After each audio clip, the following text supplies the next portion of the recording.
A paz do Senhor, povo de Deus, Pastor Elvis Alves, vosso conservo. Na oportunidade, queremos refletir numa porção da Palavra de Deus, desse princípio de noite, quando o apóstolo Paulo escreve à igreja aos Efésios, capítulo 5, e versículo de número 27, e ele escreve-nos da seguinte forma: para apresentar a si mesmo igreja gloriosa, sem mácula, nem ruga, nem coisa semelhante, mas santa e irrepreensível. Ora, o apóstolo Paulo, ele traz esta reflexão e no seu contexto, ele refere-se à questão da vida doméstica e em especial quando o homem deve tratar a sua esposa de tal forma que a mesma está ali representada como igreja, a fim de que seja ela tratada dentro dos parâmetros da fé e dentro daquilo para qual o homem, como casado, esteja cuidando de forma especial da sua esposa. Mas o texto também me arremete de tal forma a analisar a reforma protestante. A reforma protestante, ela nos lembra de que precisamos restaurar a igreja. A reforma protestante nos lembra que Martinho Lutero, com as suas 95 teses na Catedral de Wittenberg, ele coloca ali exatamente o que se faz necessário para que a igreja seja restaurada, para que a igreja seja purificada, para que a igreja seja santificada. Lembro-me perfeitamente quando Ana levava para Samuel, ainda muito moço, no rancho em Siló, anualmente ela levava novas vestimentas para o seu filho. Ora, logicamente, quando analisamos dentro de parâmetros bíblicos, nós podemos analisar de que anualmente se faz necessário que o pastor da igreja, aquele que cuida da igreja, aquele que zela pelos ensinamentos da palavra de Deus, possa estar sempre conduzindo a igreja de Jesus para a restauração, para a santificação, para que a igreja não tenha rugas, para que a igreja seja zelosa, para que a igreja esteja preparada em todos os âmbitos, para que ela continue dentro daquilo para qual o Cristo do Senhor deixa claro e revelado nas Sagradas Letras, a fim de que a mesma possa progredir, avançando conforme declara o profeta Amós, quando diz: conheçamos e prossigamos, sempre conhecendo ao Senhor nosso Deus. Quando eu olho para a reforma protestante e o quanto ela, na verdade, ela restaura a igreja, entendo perfeitamente que o ponto que eu quero dar início a esta reflexão é falar da igreja deformada. Ora, para apresentar a si mesmo igreja gloriosa, sem mácula e nem ruga, as transformações que deformam a igreja fazem algo diferente da igreja original fundada por Jesus. A igreja fundada por Jesus, ela não tem nada deformada. Ela é uma igreja transformada. Ela é uma igreja pura, é uma igreja simples, singela. É uma igreja que está dentro de parâmetros para a qual serve de modelo para toda a igreja, para a igreja universal. Ela deve ser gloriosa, ela deve ser sem mácula, ela deve ser sem ruga. Eu entendo que existem muitas coisas que deformam a igreja. E eu posso citar algumas delas, e que infelizmente nós estamos contemplando nos dias atuais. O que deforma a igreja? A glória dos homens. Quando os homens, eles têm esse desejo ávido pelo poder, quando os homens desejam aparecer, quando o espírito de João Batista já não faz parte da sua vida, quando João Batista declara que é necessário que ele cresça e que nós diminuamos. É este espírito que deve preceituar em nosso meio, é este espírito que deve ser vivenciado. Precisamos reconhecer que nós somos criaturas, que nós fomos criados e que nós precisamos resplandecer a glória de Deus e não a glória humana. Somos homens, homens imperfeitos, mas como homens imperfeitos, precisamos que a palavra de Deus nos aperfeiçoe, porque é esta palavra que vai orientar, que vai ajudar, que vai fazer com que obtenhamos realmente todos os recursos e que sejamos edificados dentro da Santíssima Fé, para que não fujamos do princípio para o qual a igreja foi fundada. A igreja é deformada exatamente por esta glória humana, porque quando os interesses humanos estão à frente e faz com que a mesma ofereça espetáculo, a igreja não foi fundada para oferecer espetáculo. A igreja foi fundada para que o ser humano compreenda e entenda que ela deve resplandecer a glória de Deus. Ora, a presença de Deus é que tem que ser o fator principal no seio da igreja.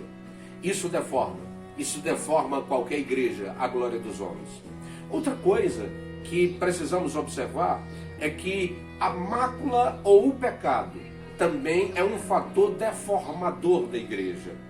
Declara o evangelista Mateus 16:18, que as portas do inferno não podem prevalecer contra a igreja do Senhor.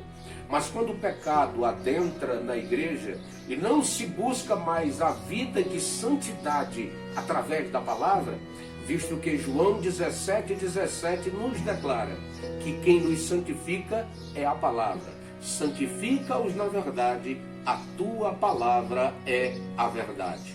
Ora, queridos e amados irmãos, o pecado é o que faz separação, é a iniquidade que nos separa de Deus. Deus deseja, quer que nos acheguemos a Ele.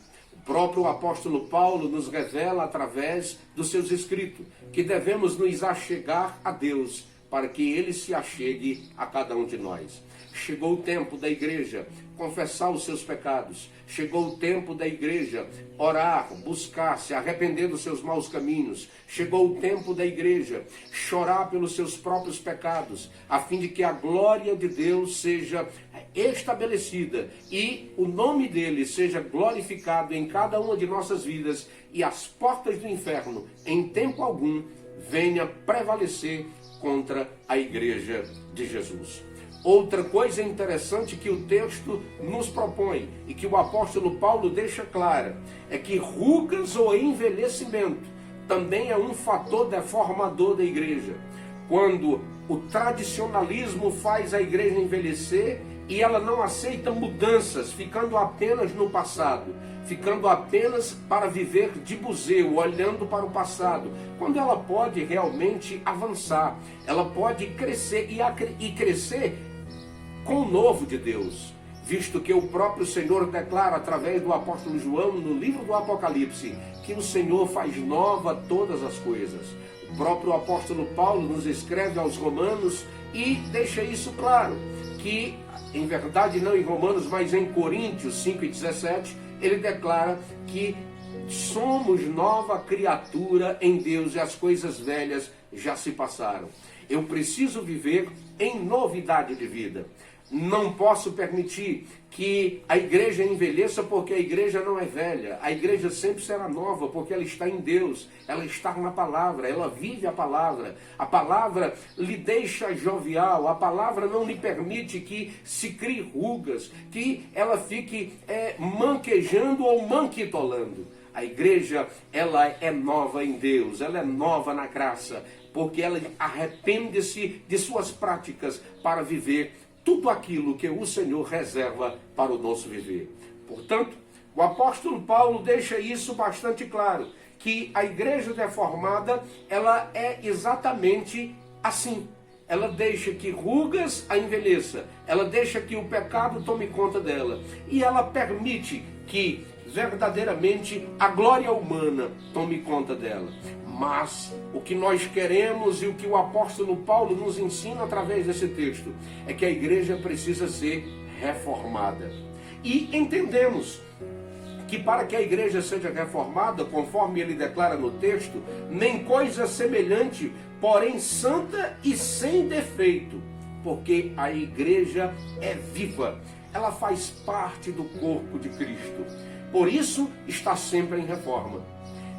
Há nas redes sociais sempre uma imagem de alguns homens trabalhando no coração do homem. E lá está escrito: aqui está em reforma. A nossa vida é uma vida que precisa estar sempre sendo reformada. E precisamos ser reformados na palavra, para não vivermos conformados, para não vivermos conforme Paulo escreve à igreja em Roma, que não devemos nos conformar com este mundo, com este século, ou com uma vida secularizada. Nós precisamos avançar em Deus, precisamos avançar na sua palavra, precisamos viver o novo de Deus, precisamos viver o que está escrito, o que está revelado, a fim de que continuemos avançando e o nome de Cristo sendo exaltado, sendo glorificado, sendo enaltecido através de nós e em nós. E possamos assim mostrar a glória de Deus em nossas vidas, para que as pessoas creiam, se arrependam e voltem-se para Deus, que é grandioso em perdoar. A igreja, ela precisa de reforma, ela precisa rejeitar o mundo, e ela é uma igreja reformada quando ela rejeita o mundo, quando ela não aceita o sistema mundano, o sistema secularizado, o sistema que quer fazer com que vivenciemos as mesmas práticas que o mundo vivencia. O apóstolo João nos declara na sua primeira epístola 2:15: não ameis o mundo, nem o que no mundo há, porque se amarmos o mundo, o amor do Pai não estará na nossa vida. Paulo ainda escreve aos Romanos, capítulo 8, versículo 1, e declara que nenhuma condenação há para aqueles que andam em Cristo Jesus, que não andam mais segundo a carne, mas agora andam segundo o Espírito de vida. Porque não vivemos mais para nós mesmos, vivemos agora para Deus. Conforme Paulo escreve aos Gálatas 2:20, vivo não mais eu, mas Cristo vive em mim. E a vida que eu vivo agora, eu vivo pela fé naquele que me salvou, naquele que me redimiu, naquele que me deu uma nova vida. Rejeitando o mundo e tendo uma vida de santidade, ou seja, sendo separado para uso exclusivo de Deus, porque era exatamente assim que o sacerdote antigo testamentário vivenciava. Havia uma placa, uma mitra na sua testa de ouro, que estava escrito: santidade ao Senhor. Em outras palavras, uso exclusivo de Deus. O apóstolo Pedro nos chama exatamente a atenção para este quesito, dizendo que agora somos sacerdócio santo, povo adquirido, zeloso e de práticas de boas obras. O apóstolo Paulo escreve ainda na carta aos Efésios, capítulo 2 e versículo 10, e nos diz que fomos salvos para a prática das boas obras. Portanto, queridos irmãos, a santidade é um fator preponderante. Declara o autor da carta aos Hebreus que sem a santidade nós não veremos ao Senhor. Precisamos estar sendo separados exclusivamente para Deus, viver para Ele, viver para a sua glória, dar glórias a Ele, dar honras a Ele, reconhecer que somos feitura de suas mãos, a fim de que possamos estar palmilhando nesta terra como bons soldados e dispenseiros da multiforme graça de Deus, sendo homens santos, mulheres santas, jovens santos, crianças santas, igreja santa, separada para o Senhor nosso Deus. Em outra questão importantíssima para que a igreja realmente seja reformada e declarada conforme o apóstolo Paulo escreve aos Efésios 5:27, além delas rejeitar o mundo, além delas ter uma vida de santidade, ela também precisa aperfeiçoar-se. A igreja, ela precisa se atualizar, ela precisa aperfeiçoar. É o que nós estamos fazendo. O YouTube é um canal que pode abençoar e que pode trazer algo benéfico e maravilhoso para as nossas vidas. Em tempo de coronavírus, em tempo de pandemia, Hoje, nós estamos utilizando desta ferramenta para gerar aperfeiçoamento na vida de todos aqueles que, porventura, vão ter a oportunidade de nos ouvir através deste vídeo. E o que importa nesse momento é que estejamos unidos em oração, quebrantados diante do Senhor, confessando os nossos pecados, a fim de que o Deus Todo-Poderoso possa repreender toda esta pandemia e o nome dele seja exaltado e glorificado, sem nunca esquecer que ele é Jeová Rafá, o Senhor que nos sara, o médico por excelência. Não vamos permitir em hipótese alguma que a deformidade tome conta da nossa vida, mas nós vamos permitir que a reforma celestial, a reforma divina, possa ser executada na nossa vida. E para isso eu preciso abrir meu coração. Eu preciso aceitar da parte de Deus esta reforma, esta transformação, a fim de que sejamos igreja gloriosa, igreja sem mancha, igreja sem ruga, igreja abençoada, igreja viva, igreja reconhecida como a igreja de nosso Senhor e Salvador Jesus Cristo. E eu entendo perfeitamente e concluo esta minha palavra para que o seu coração seja edificado e o nome de Deus seja engrandecido. É que você, eu e nós, como igreja de Jesus, precisamos voltar à originalidade do Evangelho. Deus te abençoe, Deus derrame da sua graça, lhe dê forças e juntamente com a sua família você possa estar cultuando, adorando e bendizendo o nome do Senhor. Deus te abençoe e Deus derrame copiosas bênçãos sobre a sua vida, sobre a sua família e sobre todo o seu povo, para a glória de Deus Pai, de Deus Filho e de Deus Espírito Santo. Amém.